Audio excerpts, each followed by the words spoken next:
Everyone welcome to my channel. तो आज की वीडियो में हम लोग जानेंगे कि स्विफ्ट लर्न में क्या क्या आपकी क्राइटेरिया होनी चाहिए, क्या आपको सैलरी मिलेगी, कैसे आप क्लास लोगे। ये सारी बातें इन्हीं की वेबसाइट पे लिखी हुई है। इन्हीं की वेबसाइट पे क्वेश्चन की तरह लिखी हुई है जो सभी की वेबसाइट पे लिखी होती है और ये एक जेन्युइन जानकारी मिलेगी। आपको ये सोचने की ज़रूरत नहीं पड़ेगी कि ये रॉन्ग है या गलत है या गलत मैंने बताया, लेकिन मैं प्रूफ के साथ दिखाऊंगी कि क्या क्या प्रोसेस है, क्या सैलरी स्ट्रक्चर होंगे, कैसे क्लासेस लेने, ये सारी इन्फॉर्मेशन आपको इस वीडियो में दिख जाएगी। तो देखिए, मैंने फॉर्म अप्लाई किया था, मेरी डेमो डेट आ गई है कि सितंबर को, जो कि कल थी। मैंने डेमो दे दिया है, मैंने वो डेमो लेकिन रिकॉर्ड करके दिया है। आप जैसे कि लाइव डेमो में थोड़ा वेट करना पड़ता है, तो इसलिए मैंने चूज किया कि मैं रिकॉर्ड करके डेमो दूंगी ताकि टाइम भी कम लगे और अच्छी तरह से हो जाए। ठीक है। तो देखो, यहाँ पे लिखा हुआ फ्रीक्वेंटली आस्क्ड क्वेश्चन। इसमें आपके सारे जो भी क्वेश्चंस आपके मन में राइज हुए हैं वो उसके सारे आंसर आपको यहाँ पे मिल जाएंगे। तो चलिए, इसी को आज मैं वीडियो में बताने वाली हूँ। आस्क क्वेश्चंस, इसमें देखते हैं क्या क्या क्वेश्चंस पूछे हुए, जो नॉर्मल क्वेश्चन है जो किसी भी टीचर के मन में एराइज होता है। ठीक है। What is demo? डेमो तो सभी को ये दे दिया है। यहाँ पे सिर्फ डेमो के बारे में थोड़ा सा नॉलेज दिया हुआ है कि 8 से 10 मिनट का डेमो आपको देना है। मेक श्योर योर प्रैक्टिस, आपको कम्युनिकेशन स्किल अच्छी होनी चाहिए, प्रोनाउंसिएशन सही से कीजिएगा, कंटेंट डिलीवरी बढ़िया से समझाइएगा। इसमें एक खास बात ये है कि ये पीपीटी खुद प्रोवाइड करते हैं, हम लोग को बनाने की ज़रूरत नहीं पड़ती है। दूसरा क्वेश्चन देखिए, यहाँ पे क्या लिखा हुआ है, from where you got my number. देखिए, यहाँ पे बोल रहा है आप इनका नंबर ले सकते हो, तो नहीं ले सकते हो। फेसबुक में इंटरेस्ट दिखाइए, वहाँ पे आप डायरेक्ट कोई भी क्वेश्चन इनसे पूछ सकते हो। Minimum eligibility criteria for selection क्या है? तो यहाँ पे देखिए क्या है। Minimum eligibility criteria for selection, laptop होना चाहिए और एक गुड इंटरनेट होना चाहिए। आप mobile internet, wifi, router, LAN cable किसी भी चीज़ से यूज कर सकते हैं। इसमें कोई ऐसा कुछ नहीं कि ब्रॉडबैंड लगाने की ज़रूरत ही पड़ेगी। स्ट्रॉन्ग सब्जेक्ट नॉलेज होनी चाहिए। आपको जिस विषय में आप पढ़ाना चाह रहे हैं उसमें आपको स्ट्रॉन्ग नॉलेज होनी चाहिए। आपको उसको बेसिक से जानना चाहिए। बेसिक से जानोगे तभी आप अच्छे से पढ़ा पाओगे। Pleasant and child friendly personality, आप बच्चों में घुल मिल के कैसे पढ़ाया जाता है वो आप में क्वालिटी होनी चाहिए। वाई स्विफ्ट लर्न ही क्यों? क्योंकि देखिए, इसमें बहुत अच्छी बात यह है कि आप खुद के मर्जी से टाइम टेबल रख सकते हो। यहाँ पे आपके कन्वीनियंस के अनुसार आपको जो जब भी टाइम मिले वो एक टाइम फिक्स कर सकते हैं यहाँ पे। एंड ये जो भी प्रोवाइड खुद करते लेसन प्लान, जो भी चैप्टर पढ़ाना उसके लेसन ये खुद तो पीपीटी बना कर देते हैं, हम लोग को बनाने की ज़रूरत नहीं पड़ती है। पेमेंट के बारे में देखिए, यहाँ पे लिखा हुआ पेमेंट एंड इंसेंटिव स्ट्रक्चर क्या है। तो 200 मिलेंगे, हर 1 घंटे पढ़ाने के 200 मिलेंगे और इनकी मिनिमम जो रिक्वायरमेंट है वो 2 घंटे की। आप 2 घंटे एक दिन में पढ़ाइए एंड आपको रेटिंग मिलेगी, उसके अनुसार भी आपको पेमेंट दिए जाएंगे। और इसके बाद जब आप सिलेक्शन फेज 4 क्लियर कर लोगे उसके बाद ये आपसे शेयर करेंगे कि आपको कितने रुपए मिलेंगे, लेकिन ये बेस पे है जो आपको सबके लिए समान होंगे। What is class size? Class size होगा कि आप एक टीचर हो तो 5 स्टूडेंट आपकी होंगे। ठीक है। Will the payment be the same for all the classes और depends on which class I take. देखिए, यहाँ पे आप क्लास 3 को पढ़ाइए या फिर क्लास 10 को पढ़ाइए, पेमेंट सेम ही मिलने वाले, क्योंकि टीचर के एफर्ट्स उतने ही लगते हैं, वो 3 को पढ़ाए या फिर क्लास 10 को पढ़ाए। What we all will be on the lesson plan list? There will be lesson plan random topics.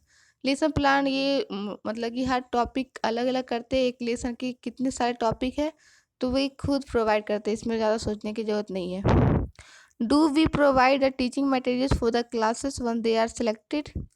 या we provide all the teaching material assessment to be given to the students. ये सभी provide कर देंगे, teaching material assessment जो आप students को दीजिएगा ये सभी खुद ही प्रोवाइड करते हैं। तो ये एक अच्छी बात है कि आप हमें सिर्फ पढ़कर पढ़ाना होता है और हमें वो पीपीटी बनाने में जो टाइम लगता है वो नहीं लगेगा, है ना। How do the candidates have to perceive the expert as a child और as an expert? Will they have to या they have to role play treat experts as a child?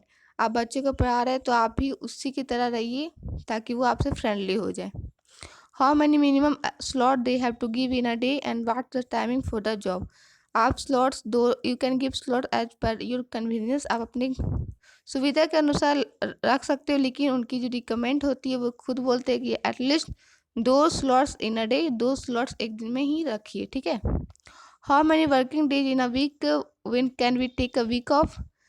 Working days होता है कि जैसे कि Sunday को छुट्टी मिल जाएगा अगर आप चाहोगे तो।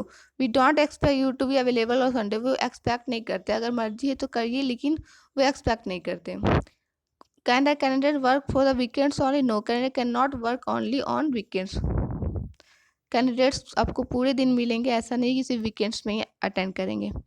Are there any registration fee, नहीं है, हम लोगों ने अप्लाई किया तो कोई भी रजिस्ट्रेशन फ़ी नहीं लगे हैं, ठीक है। What are the criteria of selection, selection की क्राइटेरिया क्या है। 4 फेजेस सभी कोई जानते होंगे, है ना। फेज 1 में डेमो, जो कि मेरा क्लियर हुआ। फेज 2 में ट्रेनिंग दी जाएगी, जूम ऐप को कैसे चलाना है, कैसे क्या करना है, वो आपको फेज 2 में 2 घंटे की लाइव डेमो करके वो बताएंगे आपको, जैसे जैसे वो बताएंगे आपको सीखना है, फिर करके दिखाना है कि आप सीखे हो कि नहीं। फेज 3 में वे क्या करते हैं, we expect you to incorporate the use of Zoom tools, वो फिर उसमें भी डेमो की तरह ही वो आपको फेज 2 में जितना कुछ वो सिखा देंगे, फेज 3 में वो देखेंगे आपको कि आप क्या करते हो, कैसा करते हो, आप सीख गए या नहीं सीखे। ये फेज 3 में होता है। फेज 4 में क्या है, ट्रेनिंग दी जाती है, जैसे आपके जो डैशबोर्ड है वो ऐप पे खुल जाएंगे, आपको कितनी रेटिंग मिलेगी, आपको लेसन प्रोवाइड वहीं पे किए जाएंगे, वहीं पे आप क्लास लेंगे। ये फेज 4 में लास्ट फेज होती है सिलेक्शन की, जो कि लास्ट काम होता है कि आपकी डैशबोर्ड एक खुल जाती है। एडमिन पैनल आपको यूज करना सिखाते हैं। We will also provide your video so that you can practice at your own comfort. वे कुछ वीडियो प्रोवाइड करते हैं ताकि हम लोग अच्छी तरह से सीखें कि हाँ कैसे क्या करना है। After training there will be one discussion off, training जब दे दी जाएगी तो 1 डिस्कशन होंगे, वो भी बच्चों के साथ होंगे, 5 to 7 मिनट्स, ऐसा होता है इनका phase 4। Do the candidates have to present the PPT via Zoom while giving the demo, बिल्कुल कैंडिडेट भी वो आपको प्रेजेंट कर सकते हैं। If someone applied for English tutor, can they switch to science और math tutor after receiving the email. देखिए, अगर आप अभी इंग्लिश ट्यूटर के लिए अप्लाई किए या मैथ्स के लिए कर रहे हो तो बाद में आप स्विच कर सकते हो कि नहीं मुझे अब इंग्लिश पढ़ानी है, नहीं मुझे अब मैथ्स पढ़ानी है, तो आप इसको कर सकते हो। लेकिन ये अच्छी बात ये होगी कि अगर आप पहले ही क्लियर कर लो अच्छी तरह से, बाद में कोई भी आपको प्रॉब्लम ना हो, आपके मन डाइवर्ट नहीं हो, तो ऐसे क्लियर करके ही सेलेक्ट कीजिए तो ज़्यादा बढ़िया होता है। If someone is not available in the 2 slots 10:30 और 4:30, can they join after an hours also. देखिए, अगर जो इनकी टाइमिंग टेबल है उस टाइम पे अगर आप अवेलेबल नहीं है तो आप उसके आधे घंटे बाद अवेलेबल हो सकते हैं। If someone drops out during the demo, can they receive it for the next day, और if they are having any technical issue या दे कैन ज्वाइन। देखिए, अगर आपकी कोई भी टेक्निकल इशू है या फिर कोई और प्रॉब्लम है तो आप क्लास को रिशेड्यूल कर सकते हैं, कोई प्रॉब्लम वाली बात नहीं है। How long will the phase 1 take to complete, from 10:30 और from 4:30। It ranges from 15 minutes to 2 hours. मतलब देखिए, अगर लाइव डेमो आप दीजिएगा फेज 1 जो कि डेमो होता है, तो 15 मिनट से 2 घंटा लग जाएगा, इसलिए मैंने कहा कि आप रिकॉर्ड करके दीजिए तो बढ़िया हो जाएगा। लाइव डेमो में है कि ये एक अच्छी बात है कि टर्न आने से पहले आप लीव कर सकते हो मीटिंग, नहीं तो आप वहीं पे रह के वेट कर सकते हो। What are the subject of the teacher can teach, कौन कौन सब्जेक्ट यहाँ पे पढ़ा सकते हैं, English, math, science, entrepreneurship, abacus, EVS, artificial intelligence. Subject will be mention in the email you receive. देखिए, आपको शुरू में ही ये बातें सबको क्लियर थी, है ना। When will teachers receive the payment, per week और पर 15 डेज। नहीं मिलेगा पेमेंट, तो पेमेंट की रूल ही होती है कि वो एंड ऑफ द मंथ मिलते हैं, है ना, तो इसमें कैसे पहले मिलेगा। विल फाइनल ईयर स्टूडेंट्स भी applicable, no, final year student जो कि ग्रेजुएशन कर रहे हैं वो पार्ट 3 में, वो भी अप्लाई नहीं कर सकते। इसमें मिनिमम जो रिक्वायरमेंट है इनकी जो वो होगी आपकी ग्रेजुएशन है तभी आप अप्लाई कर सकते हो। Will the teacher have to sign any bonds for the job, कोई भी बॉन्ड यहाँ पे साइन नहीं किया जाता है ना। Is this job a permanent job और पार्ट टाइम, ये क्लियर है कि ये पार्ट टाइम जॉब है। When will application get the results of their interview? If you get selected, you will get mail. अगर आप सेलेक्ट हो जाते हैं फेज 4 के बाद तो आपको ईमेल में मिल जाएगा, उसमें सारी जानकारी आपको मिल जाएगी।